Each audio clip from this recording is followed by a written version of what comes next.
nouvel épisode de Serial pour le mois de février 2024. Je vais m'intéresser aux photos que j'ai prises ou que j'ai éditées le mois passé. Et on commence directement avec deux photos prises au moyen format Leica S007. Alors c'est pas forcément le genre de photos qui vont vraiment faire ressortir les qualités intrinsèques de cet appareil qui est lourd, qui est gros. Mais comme ici avec un Summicron 100 mm f2, bon là je l'ai vraiment utilisé pour prendre des photos de ce volcan qui était sur la péninsule de Reykjanes en Islande.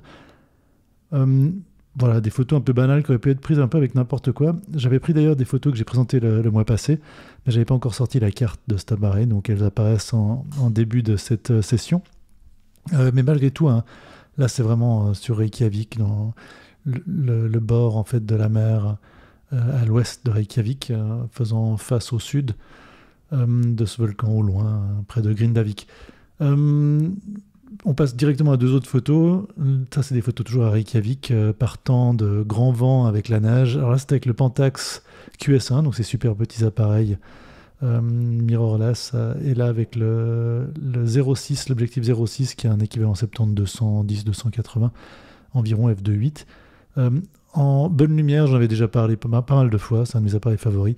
En bonne lumière, ça a un résultat absolument incroyable. Comme on peut le voir là, on a vraiment une qualité d'image assez exceptionnelle. Même si c'est 12 mégapixels, la qualité même de l'image est vraiment bonne entre les objectifs qui sont faits pour, l'autofocus qui marche relativement bien, et la capture de la lumière par ce capteur qui est maintenant assez ancien. Ça marche bien en fait. Et bon, bah, par contre, alors là, les deux images d'après, dès qu'on passe en basse lumière, on a vraiment un bruit qui monte assez vite. On est avec le QS1 limité à 12800 ISO, mais alors là, on a un grain qui est assez énorme, comme on peut le voir là, surtout dans les basses lumières. Avec les versions Q, enfin avant, il y a plusieurs modèles qui étaient avant le QS1, on monte en gros à 6400 ISO et on a un grain à peu près pareil.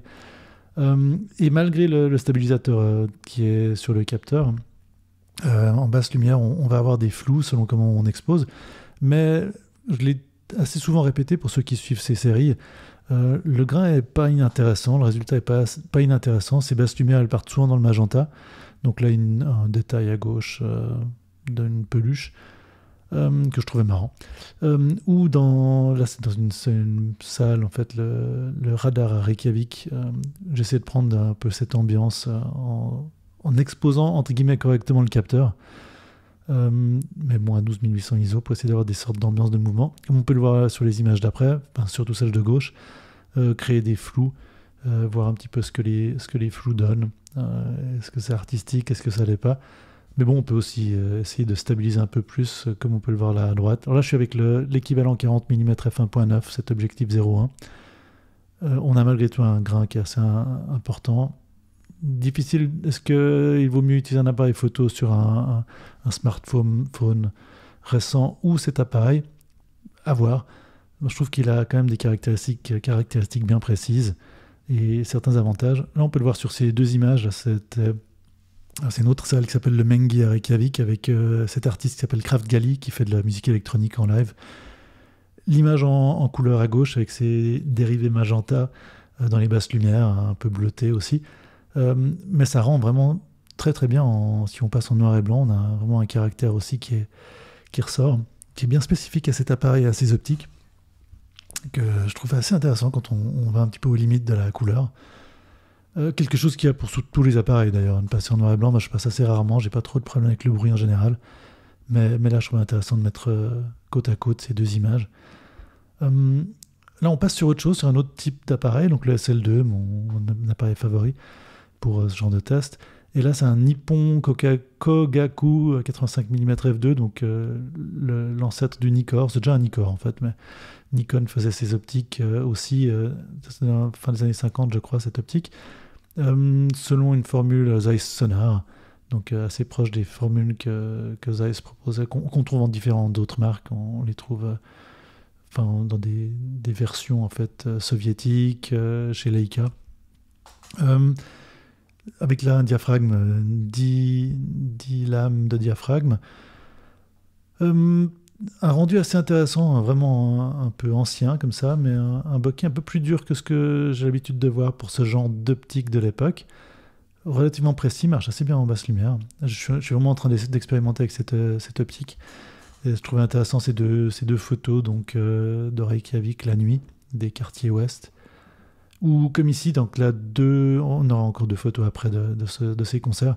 Là, des concerts qui sont faits dans des concerts de musique contemporaine, actuelle, moderne. Alors là, c'est en gros du rap. Ça, c'était Countess Malaise, je crois. Donc à Harpa, à l'Opéra, il y a des salles qui sont un peu polyvalentes. Et vraiment une super ambiance. Et là, je suis passé en noir et blanc parce que les couleurs n'étaient pas particulièrement intéressantes de par l'éclairage. L'ambiance, oui. Donc, photo prise depuis le public. Je trouvais que ça donnait assez bien en noir et blanc. Un peu comme avec le QS1, mais là, c'est avec le SL2. Le noir et blanc peut, dans certains cas, renforcer un peu le côté dramatique. Comme ici aussi, avec un autre groupe qui s'appelle Mur, un groupe de métal, de hard rock, entre les deux. Même endroit, même moment, c'est plusieurs concerts de styles très différents qui passent le même soir, super intéressant. Et là, en fait, cette optique ancienne donne quand même un petit look que je trouve intéressant en noir et blanc. Voilà. On passe à autre chose. Là, on passe à du film. Donc, c'est avec un Contax T dans lequel il restait un film. Je ne savais pas exactement ce que c'était. Je voyais que c'était du Kodak. Je pense que c'était du Kodak Gold. J'en ai eu confirmation en sortant le film. C'est du Kodak Gold 200, expiré depuis visiblement très longtemps. Les premières images avaient été prises par le précédent possesseur de cet appareil. Et j'ai complémenté avec mes propres photos. Donc on a vraiment, là, on part dans tous les sens en termes de colorimétrie, du grain, du voilage couleur, mais assez intéressant. Les deux premières images sont à Genève, si je ne m'abuse, avec des photos du Rhône, des détails. Pas très important en fait de savoir où c'est. Là, c'est à Reykjavik. Alors je me suis posé la question si, vu que la colorimétrie est un peu partie sur les couleurs plus froides, les verts, comme ça, le vert un peu émeraude, lorsqu'il faisait très froid, alors est-ce que... Enfin, je sais pas, peut-être que vous pouvez mettre dans les commentaires si vous savez.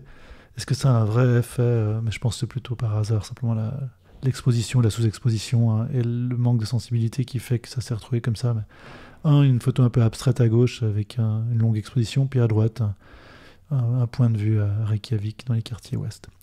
On passe on revient de l'appareil photo numérique un peu entre guillemets plus moderne. Alors là, c'est le Leica M8, donc le premier appareil de la série M numérique de chez Leica, 10 mégapixels, un CCD de Kodak assez ancien, des ISO qui montent pas vraiment beaucoup, c'est plutôt dans les gammes de sensibilité du film. Et là, par contre, avec un Voigtlander 35 mm f1.4, le Nocton Classic 2, un rendu assez intéressant, je trouve, la combinaison de ce capteur peu sensible, mais avec beaucoup de caractère qui n'est pas plein format, et une optique qui est vraiment très lumineuse malgré tout. Caractère Voigtlander, donc là on a vraiment les caractéristiques, je trouve, des deux qui ressortent. Un côté assez ancien malgré tout, même si les revêtements de cette optique sont plutôt modernes. Puis bon, là c'est le Kex, le bar du Kex, c'est un hôtel qui fait aussi salle de concert, bar, à Reykjavik, au bord de la belle Reykjavik, avec des ambiances assez sympas. Et je trouve que là, c'est une bonne combinaison que j'expérimente en ce moment. Deux autres images à nouveau avec cette même combinaison, des détails de la ville. Donc on peut vraiment, avec des appareils maintenant relativement anciens, qui ont vraiment des caractères d'utilisation, une expérience utilisateur assez particulière, puis un rendu d'image très spécial, on peut faire des choses intéressantes en combinant avec des optiques peut-être un peu moins habituelles. Enfin, voilà. Des détails que je trouve amusants. On repart sur du film. Alors là, c'est avec un appareil photo que j'ai du plaisir à tester en ce moment. C'est du demi-format. C'est un appareil photo moderne qui vient de sortir, qui est sorti il y a quelques mois. Le Alfie Tisch, un appareil avec une tour rotative avec 4 petits objectifs, un pinhole, avec un diaphragme en mosaïque, je ne sais plus comment on appelle vraiment ça. Un autre avec une lentille plastique simple et une lentille en verre à 2 éléments, si je ne m'abuse, ou un élément de meilleure qualité qu'on tourne pour faire les photos. Et là, c'est avec l'optique de meilleure qualité. Et là, j'utilisais du Ilford Color, en fait, 400. Ilford n'est maintenant pas à confondre avec Harman, qui fait ses propres pellicules couleur. Le Ilford Color, alors, j'ai regardé un petit peu sur le net, je ne suis pas très sûr d'où vient le film, mais certains disent que c'est du du Orvo Wolfencolor NC500. Enfin bon. En tout cas, pas mal d'amusement avec cet appareil photo et ces images. C'est un appareil photo qui a focale fixe. Il n'y a pas de focus sur ces différentes optiques, donc qui sont toutes assez peu lumineuses. Mais voilà, ce qu'on obtient, c'est relativement intéressant. C'est du F8, F11, et F, je sais plus combien, pour le pinhole. Donc vraiment en basse lumière, on est un peu coincé. Alors j'ai pas mal de photos floues, mais j'expérimente vraiment un peu dans les... Encore 2 autres photos, là. J'expérimente un petit peu dans ces recoins, cet appareil photo. Et par la même occasion, là, dans ce cas-là, ce film. Alors le voilage, c'est pas particulier. J'ai fait d'autres films avec le Alfie. C'est pas le Alfie qui crée ce voilage. Je sais pas trop d'où il vient, mais je trouve ça assez sympa. Donc là, à nouveau, je suis à Reykjavik sur ces images. Pas mal de photos sur Reykjavik. Et à nouveau, là, plus de voilage sur ces dernières images de ce rouleau. Toujours des détails. Et je trouve que c'est assez intéressant, ces voilages sur ce film. Pas inintéressant, le rendu des couleurs. Ensuite, on revient au Leica M8 avec son Voigtlander 35 1.4. Le Tjörnin, le petit lac au centre de la ville de Reykjavik à gauche, recouvert de glace et de neige fraîche, un jour un peu gris avec ces petites pointes de couleur. Je trouvais amusant avec cette lumière bien diffuse. Ou à droite, là, un soleil dans les quartiers ouest de Reykjavik, un soleil derrière un panneau, toujours avec cet équipement qui marche aussi bien en haute lumière, donc avec pas mal de caractères, la combinaison entre cette optique où on n'a que la portion centrale par la taille du capteur du M8 et les caractéristiques du M8. On revient en bonne lumière là, au Pentax QS1 avec l'optique 0.1, donc cet équivalent en gros 50 mm à f1.9. Voilà, des détails. J'aimais bien les diptyques là, que ça donnait, des détails de la ville de Reykjavik. Ici en basse lumière avec des essais de flou, où j'aime bien travailler avec le grain de ce capteur. Ou ici encore des détails près de l'aéroport de Reykjavik. Reykjavik ayant un petit aéroport domestique en ville, et l'aéroport international qui est à peu près à 45 minutes, 1 heure de route, au sud à Keflavik. Mais là, des détails. En fait, on voit les volcans à droite, au fond, là, vu depuis Reykjavik, avec la piste de l'aéroport qui est à gauche, là. Puis des détails flous. Enfin, voilà. Quelques images de ce QS1 qui tient tellement bien dans la poche qu'on l'a toujours à des moments où on n'aurait pas forcément d'autres appareils, et on obtient des photos qui ne sont pas forcément de la même nature que ce qu'on pourrait habituellement. Et d'ailleurs, pour finir avec ça, voilà 2 images en basse lumière. Donc malgré le stabilisateur optique au niveau du capteur sur ce QS1, là, elles sont légèrement floues, mais je trouve pas forcément désintéressant ce résultat quand c'est pas trop sous-exposé, un bruit qui est encore gérable, puis un magenta aussi, une colorimétrie qui distord un peu, mais qui est toujours gérable avec des ambiances. Voilà.